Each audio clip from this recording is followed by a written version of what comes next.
नमस्कार दोस्तों, स्वागत है आप सभी का आपके अपने YouTube चैनल लर्निंग मातृभाषा हिंदी में। तो दोस्तों, जैसा कि आप सबको विदित है, कक्षा नौवीं में हमने कविता पढ़ी थी कबीर की साखियां, कबीरदास जी की साखियां। तो कुछ साथियों का कमेंट्स आया, कुछ विद्यार्थियों का कमेंट्स आए हैं कि इसके क्वेश्चन आंसर्स भी जो है वो वीडियो के माध्यम से करा दिए जाएं, क्योंकि लॉकडाउन के कारण बाजार में जो है उनको पाठ्य पुस्तकें उपलब्ध नहीं हो पा रही है। तो इसलिए ये प्रश्नोत्तर के लिए भी यहाँ पर आपकी व्यवस्था कर दी गई है। तो चलिए दोस्तों, तैयार हो जाइए अपनी पेन और नोटबुक लेकर के, और साथ साथ में मैं आपको समझाऊंगा भी, क्वेश्चंस भी और आंसर्स भी, और साथ साथ आप लिखते रहें। ठीक है दोस्तों। और यदि किसी प्रकार की कोई समस्या आपको आती है, कोई स्पेलिंग, कोई वर्तनी आपको समझ नहीं आ रही है, तो प्लीज आप जो है उसको, शब्द को छोड़ दें और कमेंट बॉक्स में लिख करके उसको पूछ सकते हैं आप लोग। ठीक है दोस्तों, चलिए ज्यादा समय न लेते हुए शुरू करते हैं आज का हमारा टॉपिक, जिसके अंतर्गत हम लेकर के आ रहे हैं जो आपकी पहली कविता है कबीर की साखियां, उसके प्रश्नोत्तर। और ये स्टूडेंट्स की डिमांड पर ही ये वीडियो बनाई जा रही है, क्योंकि कुछ स्टूडेंट्स ने रिक्वेस्ट की थी कि ये क्वेश्चन आंसर जो है हमें नहीं सोर्स मिल रहा है कि कहां से करें, तो इसलिए इस प्रकार की व्यवस्था कर दी गई है दोस्तों। तो चलिए, ये पहला प्रश्न हमारे पास आता है अभ्यास के प्रश्नों में कि मान सरोवर से कवि का क्या आशय है। आशय में होता है क्या अर्थ है। मान सरोवर एक शब्द आया था, ठीक है। मान सरोवर जो है कविता में एक शब्द आया था। तो कवि प्रश्न पूछता है, आपसे प्रश्न पूछा जाता है कि मान सरोवर से कवि का क्या आशय है, कि कवि क्या कहना चाहता है मान सरोवर के माध्यम से। तो दोस्तों, इसका उत्तर लिखिए। मान सरोवर संतों के द्वारा, यानी संतों के द्वारा प्रयुक्त, मैंने प्रयोग, संतों के द्वारा प्रयोग किया हुआ जो है एक प्रतीक है। प्रतीक में होता है चिन्ह, उसको प्रतीक मान लिया है, चिन्ह मान लिया है। ठीक है। मानसरोवर संतों के द्वारा प्रयुक्त प्रतीक शब्द है। प्रतीक जो है शब्द है, चिन्ह के रूप में मानसरोवर को संतों के द्वारा मान लिया गया है, चिन्ह मान लिया गया है। और इसका अर्थ क्या है, इस प्रतीक का अर्थ क्या है, जिसका अर्थ हृदय के, हृदय में मन के रूप में लिया जाता है। मानसरोवर का अर्थ किसके रूप में लिया जा रहा है, हृदय के रूप में लिया जाता है। मानसरोवर संतों के द्वारा प्रयुक्त प्रतीक शब्द है, जिसका अर्थ हृदय के रूप में लिया जाता है, और जो भक्ति भावों से भरा हुआ हो। कौन सा हृदय के रूप में लिया जा रहा है, उस हृदय के रूप में इसका अर्थ लिया जा रहा है जो भक्ति भावों से भरा हुआ होता है, जो भक्ति भावों से परिपूर्ण है, भरा हुआ है, उस हृदय के रूप में मानसरोवर का जो है प्रतीक लिया गया है। ठीक है दोस्तों। दूसरा प्रश्न है, साथ साथ लिखते रहे, या वीडियो को आप जो है बीच में रोक करके भी जो है लिख सकते हैं, या पूरी वीडियो के बाद देखने के बाद भी आप इसको लिख सकते हैं। जैसा आप चाहें, जैसा आपको उचित लगे, उस प्रकार से आप जो है अपना लेखन कार्य भी साथ साथ करते रहें, साथ साथ समझते रहें, या पहले समझ लें बाद में लेखन कार्य कर लें, जैसा भी आप उचित समझे। प्रश्न 2 हमारे पास है दोस्तों कि कवि ने सच्चे प्रेमी की क्या कसौटी बताई है, कि जो सच्चा प्रेमी है उसकी क्या कसौटी है, उसकी क्या खास बातें हैं, उसके अंदर क्या ऐसी विशेषता होती है जो सच्चा प्रेमी होता है। सच्चा प्रेमी मैंने बताया था, सच्चा प्रेमी कौन है, जो परमात्मा से प्रेम करने वाला है। आजकल के प्रेमी की बात नहीं हो रही है, जो ईश्वर से, परमात्मा से प्रेम करता है, उस प्रेमी की कसौटी यहां पर पूछी गई है। तो इसका उत्तर लिखिए। सच्चा प्रेमी संसार की सभी विषय वासनाओं में जो बुराइयां हैं, जितनी भी बुराइयां हैं संसार के अंदर, जितनी भी विषय वासनाएं हैं, उनको समाप्त कर देने की, उनको खत्म कर देने की क्षमता रखता है। क्षमता में योग्यता रखता है, उसके अंदर काबिलियत है, रखता है।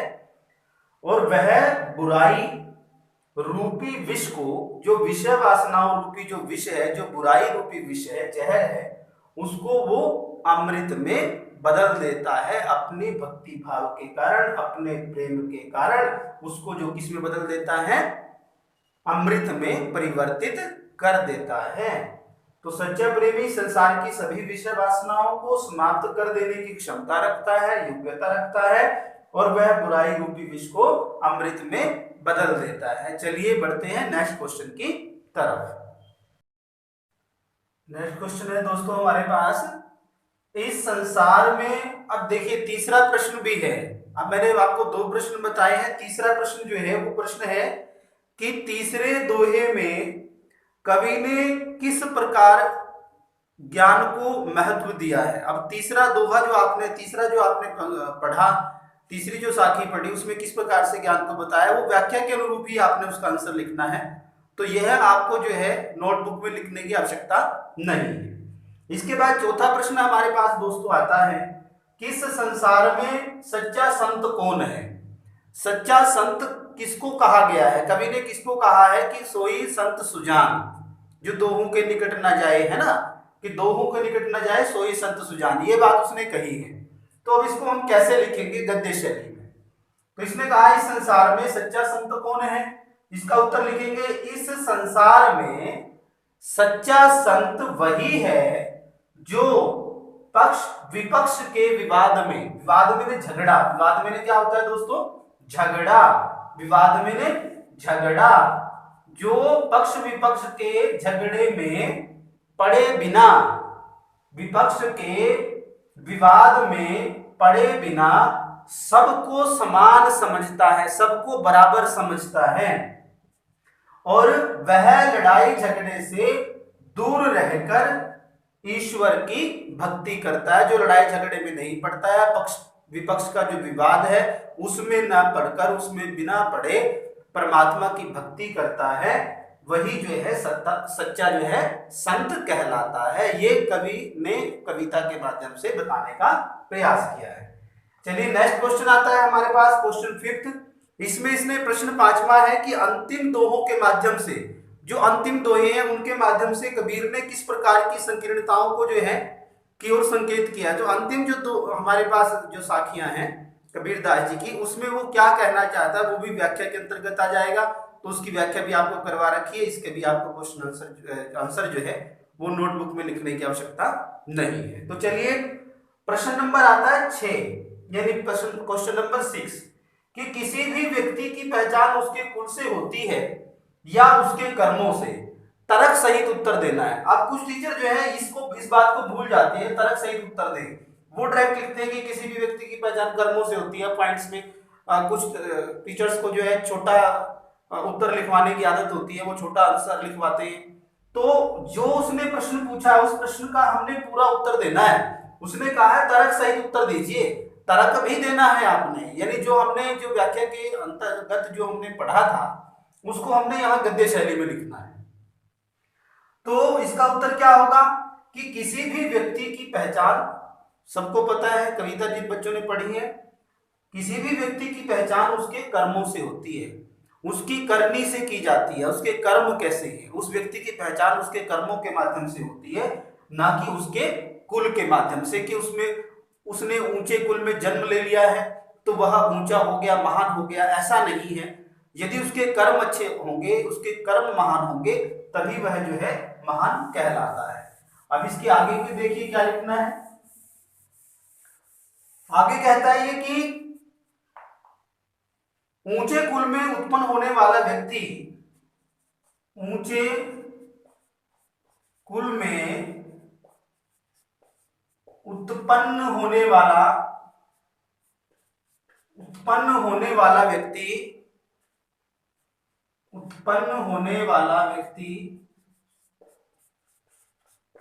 जो ऊंचे कुल में पैदा हुआ है, ऊंचे कुल में उत्पन्न होने वाला व्यक्ति यदि नीच कर्म करता है, यदि नीच यानी अच्छे कर्म नहीं करता है, बुरे कर्म करता है, यदि नीच कर्म करता है करता है तो क्या उसको महान कहा जा सकता है? तो क्या उसको महान कहा जा सकता है? तो उसको ऊंचा नहीं माना जा सकता, तो उसको ऊंचा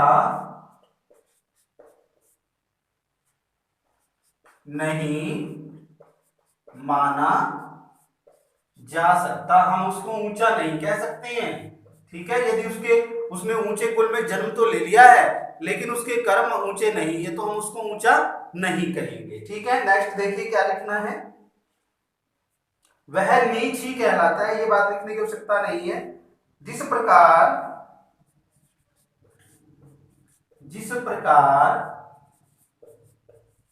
सोने के जिस प्रकार सोने के घड़े में यदि शराब भरी हुई हो तो साधु लोग उसकी क्या करते हैं? साधु लोग उसकी निंदा ही करते हैं। साधु लोग उसकी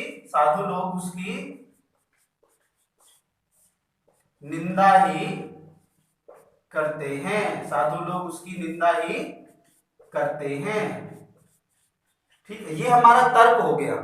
ये उसने पूछा तर्क सही उत्तर देना है, उसने कहा। तो हमने कहा पहला उसने प्रश्न किया कि कौन होता है ऊंचा, महान कौन होता है, कर्मों से होता है कि कुल से होता है? हमने उसकी बात का उत्तर दे दिया कि कर्मों से होता है, न कि कुल से। अब हम तर्क दे रहे हैं कि कैसे।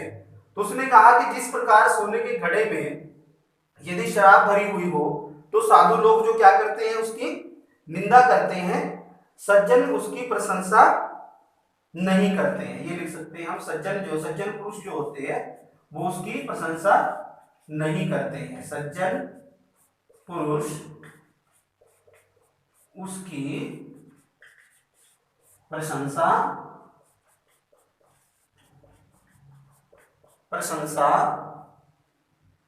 नहीं करते हैं,